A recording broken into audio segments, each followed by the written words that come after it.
Hello বন্ধুরা, Bengali spice চ্যানেলে তোমাদের সবাইকে স্বাগত জানাই। আজকে আমার রেসিপি পার্শে মাছের ঝাল।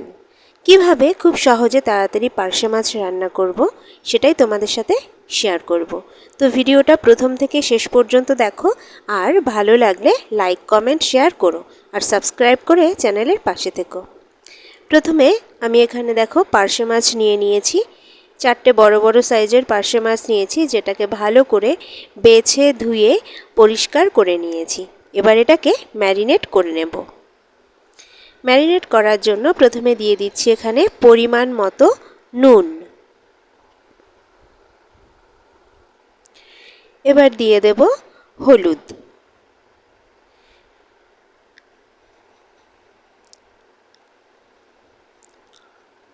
আর এখন দিয়ে দিচ্ছি অর্ধেকটা লেবুর রস। আমি প্রত্যেকটা মাছই ম্যারিনেট করার সময় লেবুর রস ব্যবহার করে থাকি, শুধুমাত্র চিংড়ি মাছটা বাদ দিয়ে। তো এবার ভালো করে মাছের গায়ে নুন, হলুদ আর লেবুর রসটা দিয়ে আমি ম্যারিনেট করে নেব। এখানে পার্শে মাছটা একটু বড় বড় সাইজের নিলেই খুব ভালো হবে, কারণ বড় পার্শে মাছের টেস্ট ভীষণই ভালো হয়।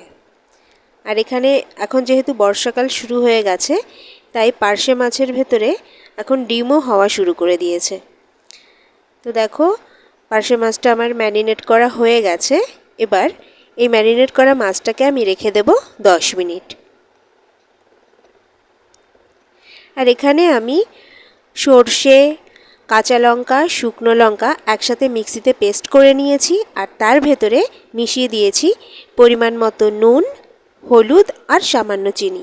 তোমরা এখানে গুঁড়ো সর্ষে বা সর্ষে শিলনোড়ায় বেটেও নিতে পারো। আমি পরিমাণ মতো সর্ষের তেল দিয়ে দিচ্ছি মাছ ভাজার জন্য। তো তেলটা এখানটাতে গরম হয়ে গেছে। এবার মাছগুলো সুন্দর করে ভেজে নেব।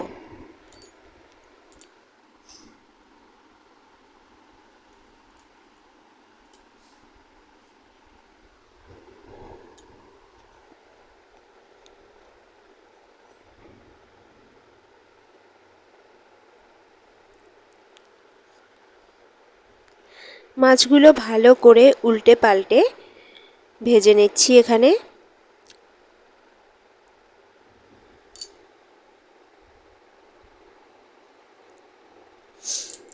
মাছ ভাজার সময় কিন্তু আমি গ্যাসের ফ্লেমটা লো টু মিডিয়াম রেখেছি। দেখো, এখানে মাছগুলো লাল লাল করে ভাজা হয়ে গেছে। এবার মাছগুলো না তুলে এই মাছের ভেতরেই আমি দিয়ে দিচ্ছি কালো জিরে ফোড়ন।